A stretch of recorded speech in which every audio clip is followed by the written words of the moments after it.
I believed that I was only worth as much as money I could make, that I wasn't worth anything other than what I could do for someone else. My name is Stefanie Whaley. My first memory of abuse was around age 4, sexually abused from my father. And it was pretty regular.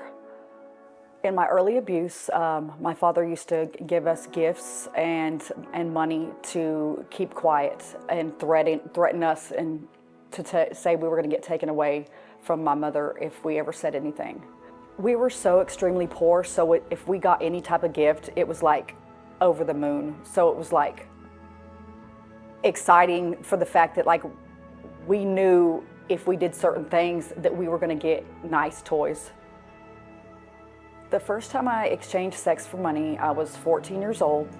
I was in the parking lot of the plasma donation business. My mother was inside giving plasma, and a man kept circling the parking lot in a red sedan, and he approached me and asked me if I was interested in making any money.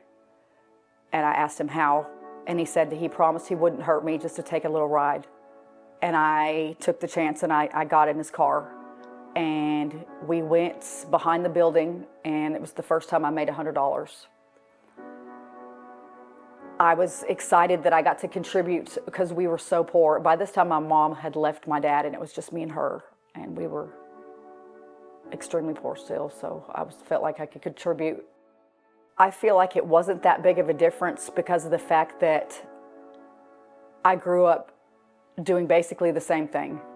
At this point, I realized at the age of 14 that I could actually help, and I didn't feel as shamed about it as I did when I was younger. In hindsight, looking at how the lifestyle made me feel, in a twisted way, it made me feel like I was chosen by these men, that they're the ones that picked me to spend time with me, and it made me feel like a sense of purpose in a way, or like acceptance, even if it was just for an hour or 30 minutes.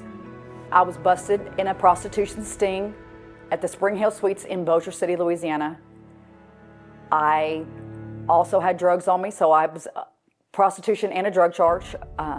The day after I bonded out, the officer that actually arrested me with the FBI contacted me and asked me if I would be interested in helping with my charges, and told me that there was a program called Purchase Not for Sale that helped women that were in the sex industry, and he gave me Cassie's name and the address for the classes that they have. The program is it's amazing. I feel like it's strategically was made for me. All the classes geared towards emotional wellness, healthy sexuality, dealing with all trauma from A to Z, just the simple things as boundaries. I never knew that I had any boundaries until I got into this program. I never knew that no meant no. I am learning to love myself, to recognize that my past does not define me, that God has a purpose for me, that my scars will heal and I will grow and learn from my past. Although I'm still in the middle of my program journey, I have just started to work at the coffee, Rise Up and Roast, and it is amazing.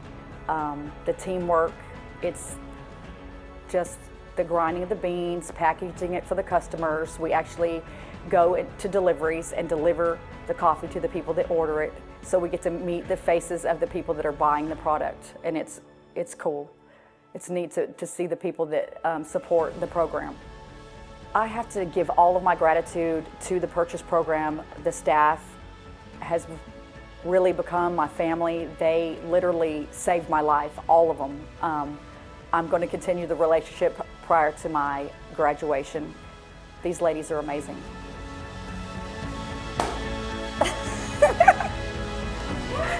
That is so cool.